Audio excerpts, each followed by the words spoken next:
నమస్తే, welcome to Leo news. ఎమ్మెల్యేలకు శిక్షణా తరగతుల కోసం కోట్లు ఖర్చు పెట్టారు అంటూ సాక్షిలో వచ్చిన కథనంపై స్పీకర్ అయ్యన్న పాత్రుడు సీరియస్ అయ్యారు. ఇక ఎమ్మెల్యేలకు శిక్షణా తరగతులే జరగకుండా కోట్లు ఎలా ఖర్చు పెడతారు అంటూ మరి సాక్షి కథనంలో వచ్చిన పత్రికపై ఆయన ప్రివిలేజెస్ కమిటీకి సిఫార్సు చేసినట్టు వార్తలు అయితే వస్తూ ఉన్నాయి. మరి జరగని వాటిని కూడా జరిగినట్టు సాక్షిలో ఇలా తప్పుడు కథనాలు రాయడాన్ని ఎలా చూడొచ్చు? ఎన్నిసార్లు మరి ప్రభుత్వం హెచ్చరించినా, ఎన్నిసార్లు రిజైండర్లు ఇచ్చినా కూడా మరి సాక్షిలో ఎటువంటి మార్పు రావట్లేదు.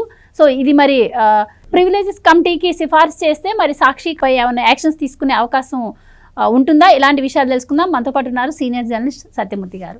నమస్కారం సార్. నమస్కారం అండి. సార్, సాక్షికి ఎన్నిసార్లు హెచ్చరికలు చేసినా కూడాను పత్రికలో ఎలాంటి మార్పు లేదు. సాక్షి మీడియా కావచ్చు, సాక్షి పత్రిక కావచ్చు. సో ఎలా చూడొచ్చు అంటారు? ఎమ్మెల్యేలకు శిక్షణ తరగతులు నిర్వహించారు, కోట్లు ఖర్చు పెట్టారు అని అన్నారు. సో అసలు క్లాసులే జరగలేదని చెప్పి స్పీకర్ అయ్యన్న పాత్రుడు గారు చెప్తున్నారు. ఎలా చూడొచ్చు అంటారు సార్? ఇది సాక్షి పేపర్ అనేది అది వార్తాపత్రిక కాదు, అది ఒక పార్టీ కరపత్రం. పార్టీ కరపత్రము ఒక జర్నలిజం ముసుగులో ప్రజల ముందరకు వచ్చి ప్రజల్ని మోసం చేసే కార్యక్రమాన్ని ప్రధాన ఎజెండాగా పెట్టుకొని ముందరకు వస్తున్నారు.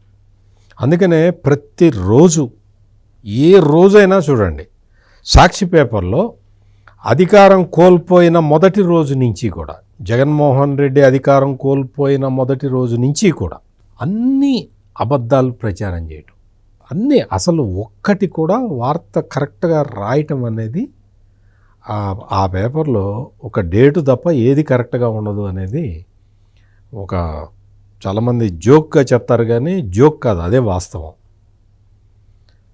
ఆ మధ్య కరెంటు కట్ చేస్తున్నారు, కరెంటు లేదు, దళితుల కాలనీలన్నిటికీ కరెంటు కట్ చేస్తున్నారని రాశారు. కరెంటు ఛార్జీలు అసలు ఇబ్బడి ముబ్బడిగా పెంచేశారని రాశారు. ఆ విజయవాడ వరదలు వచ్చినప్పుడు మొత్తం అన్ని శవాలే, ఎటు చూసిన శవాలే కనపడుతున్నాయని రాశారు. సాయం అందట్లేదని రాశారు. పడవలు దొరకట్లేదని రాశారు. మొత్తం అన్ని అబద్ధాలే. ఆల్రెడీ లోకేష్ గారి మీద కూడా ఒక వార్త, పరువు నష్టం దావా కేసులో ఇప్పుడు కోర్టుకు కూడా అప్పుడు పార్టీ తెలుగుదేశం పార్టీ ప్రతిపక్షంలో ఉన్నప్పుడు చేసిన పని అది.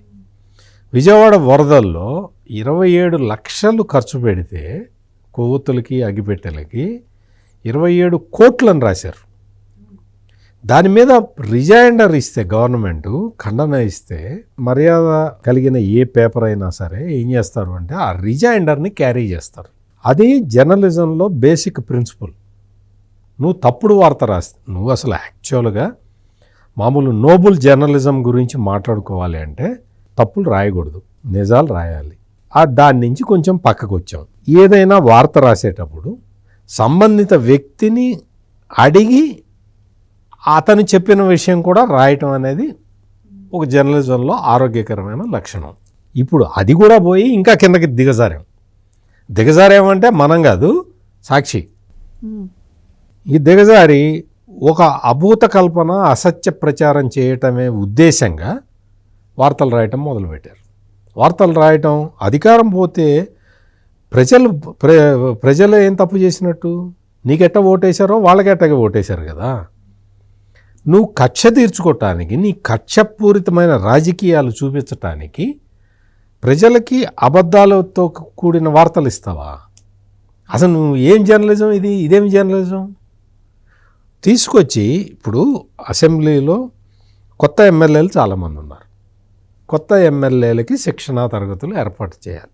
ఇది ఎవరైనా కానీ ఎప్పుడైనా ఏ ప్రభుత్వం అయినా కూడా చేస్తుంది, అట్లాగే చేస్తారు. ఏంటి అంటే ట్రైనింగ్ కొత్త ఎమ్మెల్యేలకి, నిబంధనలు, సభా సాంప్రదాయాలు, ఇవన్నీ వీటన్నిటి మీద అవగాహన కల్పించటం అనేది ఒక లక్ష్యం. దాని ప్రకారం ట్రైనింగ్ క్లాసులు పెడతారు. కొత్త ఎమ్మెల్యేలే కాదు, పాత ఎమ్మెల్యేలు కూడా దానికి అటెండ్ అవుతారు. ఇది సాంప్రదాయం. జగన్మోహన్ రెడ్డికి ఏం తెలుసని, ఈ సాంప్రదాయాలన్నీ ఏం తెలుసు? అసలు అసెంబ్లీకి రూల్స్ ఉంటుంది, రూల్ బుక్ ఉంటుంది. ఆ బుక్ని కౌలం షక్దర్ రాశారు అన్న విషయం తెలుసా ఈ జగన్మోహన్ రెడ్డికి? జగన్మోహన్ రెడ్డి ఎమ్మెల్యేలకి ట్రైనింగ్ ఇప్పించాలి, వీళ్ళని కరెక్ట్గా నడిపించాలి అని ఏ రోజైనా అనుకున్నాడా? అధికారంలో ఉన్నప్పుడు, ముఖ్యమంత్రిగా ఉన్నప్పుడు ఎక్కడా లేదు. అసలు అందరినీ బూతులు మాట్లాడిచ్చే ఈ ముఖ్యమంత్రిగా పనిచేసిన ఈ జగన్మోహన్ రెడ్డి బూతులు తప్ప వేరేది నేర్పలేదు ఎవరికి కూడా. సార్, ఇంత పెద్ద తప్పుడు వార్తను రాయడాన్ని బట్టి చూస్తే అసలు ఆయన పార్టీ నుంచి కూడా కొంతమంది ఎమ్మెల్యేలు ఉన్నారు కదా, వాళ్ళకు కూడా వెళ్లాల్సిన ట్రైనింగ్ ఇవ్వాల్సిన అవసరం ఉంటుంది. అంటే వాళ్ళు ఆ రకంగా కూడా ఆలోచించలేదని అర్థమవుతుంది. అసలు ఆ ట్రైనింగ్కి వెళ్ళాలన్న ఉద్దేశం కూడా వాళ్ళకి అసలు జగన్మోహన్ రెడ్డికి సభా సాంప్రదాయాలు అంటే గౌరవమే లేదు. అసెంబ్లీ అంటే అదేదో తన సెకండ్ హౌస్ అనుకున్నాడు. అందుకనే ఎన్ని రకాలుగా ఏ విధంగా చెప్పాడో, ఏ విధంగా అతను ప్రవర్తించాడో హౌస్లో, ఒక తన తండ్రి వయసులో ఉన్న ఒక లీడర్ని, చంద్రబాబు నాయుడిని ఎంత అసహ్యంగా మాట్లాడాడో అతను మాట్లాడాడు, వేరే వాళ్ళతోటి మాట్లాడిచ్చాడు. ఒక కులం, కమ్మ కులం గురించి అసహ్యంగా ప్రచారం చేయించాడు. ఇదే కొడాలి నాని కమ్మ క్యాస్ట్ గురించి అత్యంత నీచంగా మాట్లాడాడు హౌస్లో. ఇదే వల్లభనేని వంశీ రకరకాల విన్యాసాలు చేశాడు.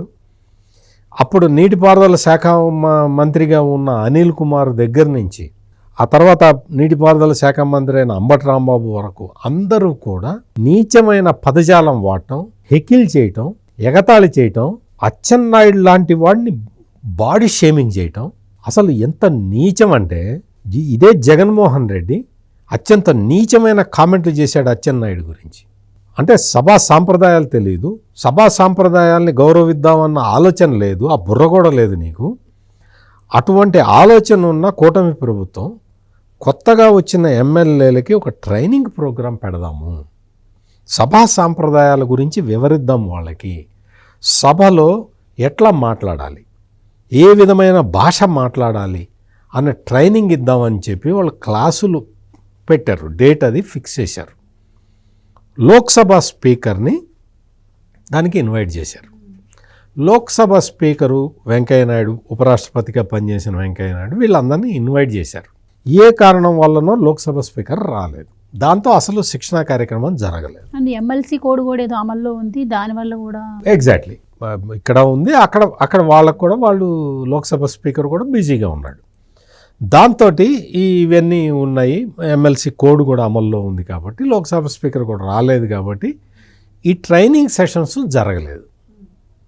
ట్రైనింగ్ సెషన్స్ జరగకపోతే కోట్ల రూపాయలు ఖర్చు చేశారని చెప్పి రాశారు. ఎట్లా రాస్తావు నువ్వు?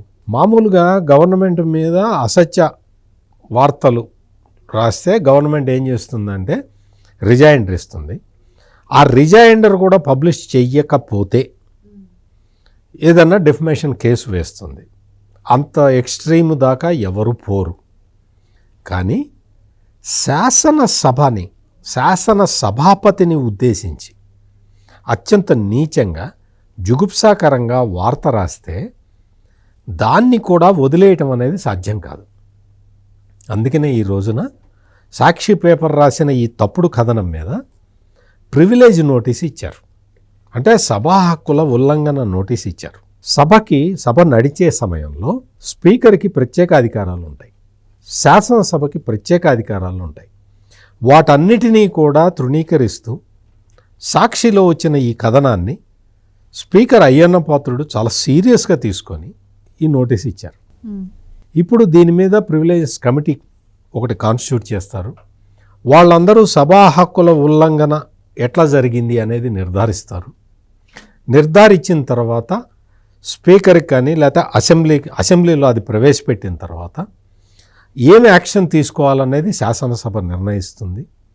దాన్ని స్పీకర్ కన్ఫర్మ్ చేస్తారు. కన్ఫర్మ్ చేసిన తర్వాత ఆ శిక్ష అమలు చేస్తారు. సార్, ఇక్కడ ఒక డౌట్ అండి. ప్రివిలేజెస్ కమిటీకి సిఫార్సు చేస్తే మీరు అన్నారు ఎంక్వైరీ చేస్తుంది అని చెప్పి, కేవలం ఈ ఒక్క విషయం గురించి ఎంక్వైరీ చేస్తుందా? అంటే గతం నుంచి కూడా మనం చూస్తున్నాం కదా, అంటే సర్క్యులేషన్ లేకున్నా కూడా 700 కోట్ల వరకు ప్రకటనలు ఇచ్చుకున్నారు 5 సంవత్సరాల్లో అని చెప్పి కూడా ఆరోపణలు చాలా ఉన్నాయి కదండి. అవి కూడా వీటి కిందకు వస్తాయి అంటారా? ఈ 700 కోట్లు 500 కోట్ల వ్యవహారం మొత్తం కూడా విజిలెన్స్ ఎంక్వైరీ నడుస్తున్నది. దాని మీద విజిలెన్స్ ఎంక్వైరీ నడుస్తూ ఉన్నది. ఇప్పుడు అందరూ వెళ్తున్నారు, ఆఫీసర్లు వెళ్తున్నారు, చెప్తున్నారు. అతను ఎవరైతే జగన్మోహన్ రెడ్డి టైంలో ఇన్ఫర్మేషన్ కమిషనర్గా పనిచేశాడో విజయ్ కుమార్ రెడ్డి అని, అతను కూడా తిరుగుతూ ఉన్నాడు ఎంక్వైరీలో. ప్లస్ ఒకళ్ళిద్దరు ఆఫీసర్లని ఈ కూటమి ప్రభుత్వం వాళ్ళకి డ్యూటీ ఇవ్వకుండా జిఏడిలో రిపోర్ట్ చేయించింది. అది వేరే విషయం. ఇదేంటంటే ఈ వార్తకి సంబంధించినంత వరకు శాసనసభా హక్కుల ఉల్లంఘన జరిగిందా లేదా అన్నంత వరకే ఈ ప్రివిలేజెస్ కమిటీ ఇంతవరకే పరిశీలిస్తుంది. మిగిలిన వాటి విషయాల్ని ఇందులోకి రావు. అది మామూలుగా జనరల్ విజిలెన్స్ ఎంక్వైరీలో వస్తాయి అవన్నీ కూడా. అది ప్రభుత్వం చూసుకుంటుంది. ఇది శాసనసభకి సంబంధించిన విషయం. అందులో పర్టిక్యులర్గా స్పీకర్కి దురుద్దేశాలు ఆపాదిస్తూ వార్తలో కొన్ని చాలా సెంటెన్సులు ఉన్నాయి. అంటే స్పీకర్నే ఆక్షేపిస్తూ ఉన్నారు. అందుకని స్పీకర్ని ఆక్షేపించటం అనేది అది మంచి సాంప్రదాయం కాదు. అట్లా చేయకూడదు. అది కూడా ఒక అసత్యాన్ని ప్రచారం చేయకూడదు. ఈ నేరాలన్నీ చేసిన ఈ సాక్షి మీద ప్రివిలేజెస్ కమిటీ తప్పకుండా ఒక రిపోర్ట్ ఇస్తుందని నేనైతే అనుకుంటూ ఉన్నాను. అండ్ సార్, ఈ ప్రివిలేజెస్ కమిటీ ఎంక్వైరీ విషయానికి వస్తే పేపర్లో అది ప్రకటన వచ్చింది నిజం. ఎందుకు అంటే మనందరము చదివాము. దాంతోపాటు స్పీకర్ గారు కూడా ఆ పేపర్ కట్ని క్లియర్గా చూపించడం కూడా జరిగింది. అంటే విత్ సాక్ష్యం తోటి ఉంది. సో మరి యాక్షన్స్ ఎలాంటి యాక్షన్స్ అంటే హక్కులు అంటే శాసనసభ హక్కులకి ఎలా ఉల్లంఘన కలిగిందో చెప్పాలి. సో అది చూపించాలన్నమాట. అది చూపించడానికి ప్రివిలేజెస్ కమిటీ ఉంటుంది. ప్రివిలేజెస్ కమిటీలో అన్ని పార్టీల సభ్యులు ఉంటారు. జగన్మోహన్ రెడ్డికి 11 సీట్లు వచ్చినాయి కదా, అందుకని వాళ్ళకి ఒకటి ఇస్తే ఇవ్వచ్చు. ఈ ప్రివిలేజెస్ కమిటీలో వాళ్ళని కూడా ఒకళ్ళని స్పీకర్ అందులో పెట్టే అవకాశం కూడా ఉంది. మరి అసలు వీళ్ళు అసెంబ్లీకే రావట్లేదు కాబట్టి స్పీకర్ పెడతాడో పెట్టడో నాకు తెలియదు. కానీ ప్రివిలేజెస్ కమిటీలో ఆ కమిటీ సభ్యుల్ని స్పీకర్ సెలెక్ట్ చేసుకుంటారు. దానికి అదంతా కూడా ఒక ప్రొసీజర్ ప్రకారం జరుగుతూ ఉంటుంది. ఈ మొత్తం వ్యవహారంలో నాకు తెలిసినంత వరకు సభా హక్కుల ఉల్లంఘన క్లియర్ కట్గా కనపడుతూ ఉన్నది. కాబట్టి ఈ సాక్షి పేపర్కి శిక్ష తప్పదు. సాక్షి పేపర్ కంటే ఆ ఎడిటర్కి వేస్తారా, ఆ ప్రొపరేటర్కి వేస్తారా, ఆ రాసిన వ్యక్తి వేస్తారా, ప్రివిలేజెస్ కమిటీ అదే డిసైడ్ చేస్తుంది. ఎవరికి శిక్ష వేయాలనేదే డిసైడ్ చేస్తుంది. ఎట్లా సభా హక్కుల్ని ఎట్లా ఉల్లంఘించారో చెప్తుంది. ఇవన్నీ చెప్పిన తర్వాత సభ నిర్ణయించిన మేరకు స్పీకర్ తీసుకునే ఒక డెసిషన్ మేరకు ఆ శిక్షని కన్ఫర్మ్ చేస్తారు. ఎట్లయినా చేయొచ్చు. Right sir, thank you so much అండి. నమస్కారం అండి. Please subscribe to Leo news for more videos.